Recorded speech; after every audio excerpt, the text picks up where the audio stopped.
Your operations are the heartbeat to your business. I created this podcast to help you balance your childlike innovation with parent-like efficiency. Welcome to Daily Ops Boost.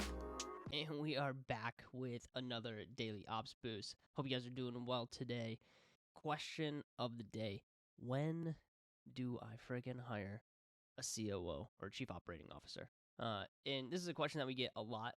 People think that they need COOs very soon or very rapidly within their organization, and really, it's a hire that you probably don't need. When I was hired in as a COO, I was actually the second employee, and here's the thing: I didn't really earn the title of being a COO quite yet, right? So I had no experience going into the Chief Operating Officer role, and so really, what I was I was a glorified social media manager, right, with the title of COO. That was pretty much it. So with that being said, guys, like when exactly do you bring on a COO? And it's so dependent, right, on the size of the company, the growth trajectory you guys are going on, the operational complexity of the business itself. However, there are a few scenarios that bringing on a COO specifically makes sense, and it doesn't really revolve too much around revenue and like how much you're generating, but more of the type of business that you're running, right? And so one of the things that I really want to point out is like the scale and growth factor. So if you're a rapid growing business and if you guys are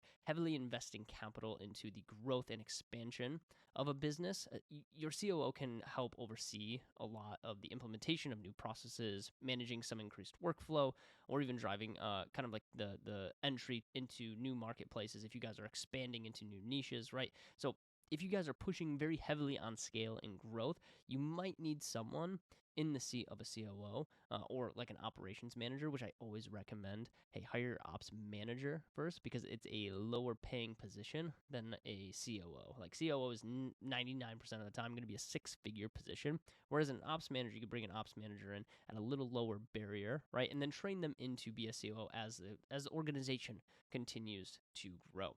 And so the first point there, scale and growth. Okay, if you guys are really pushing hard, putting a lot of capital back into the business for growth, then chances are you might need someone overwatching the whole operation because things tend to break really easily if you're pushing heavy on growth. And as I moved into my agency a little bit more, and we were pushing heavily on growth, all right, we were very fast scaling business, we needed someone overseeing the operation. So it did make sense eventually to have a COO. But when we first started, that title really didn't mean anything. I think myself and our CEO at the time, we just gave ourselves these titles. And honestly, we didn't even earn them, right? Second point is going to be as your operational complexity increases. So if you guys are stacking on new services, if you are going into new niches, right, that is the great time to bring on a COO, right, to make sure that the operation actually stays fluid and, you have maybe multiple teams running. Maybe you have an email department, maybe you have a paid ads department, a Google department, creative department, right, and all of a sudden you're also spreading out to multiple locations, right? You get a location in Denver, you get a location in Atlanta, and you get a location in London, right? You're going to need someone to manage the operational complexity that comes with managing multiple teams and managing multiple services, right? There's a lot going on there. And so someone needs to manage how it all works fluently and congruently with one another.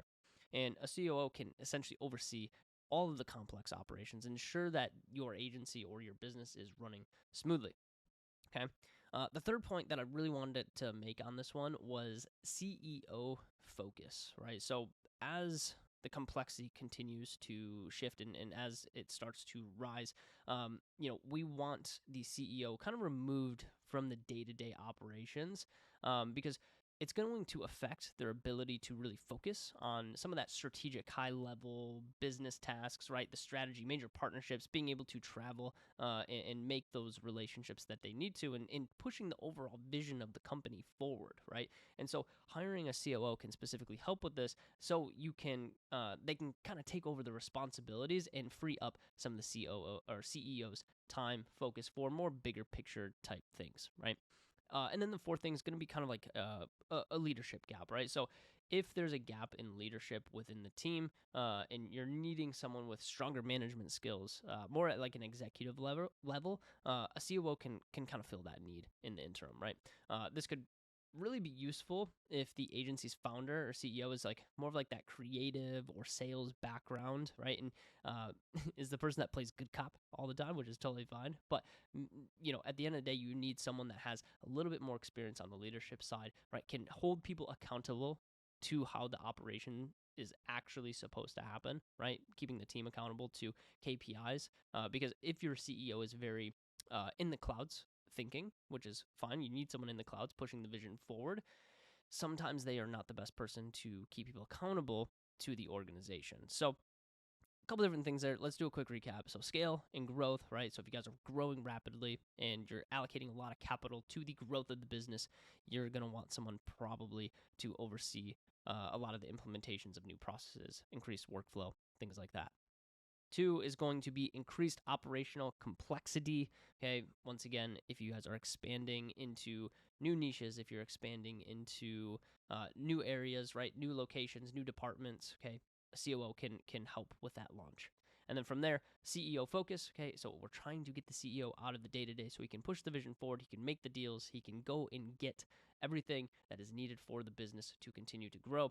And then lastly, that leadership gap. If you feel that there's a leadership gap, if the CEO and other people on the team are going to be more of that high level thinking, we need someone to kind of be down in the trenches, all right, keeping people in alignment with KPIs, making sure systems are being followed, and making sure that the structure and organization doesn't sink, right? Make sure that we have the strong foundation that we need for a growing business to survive.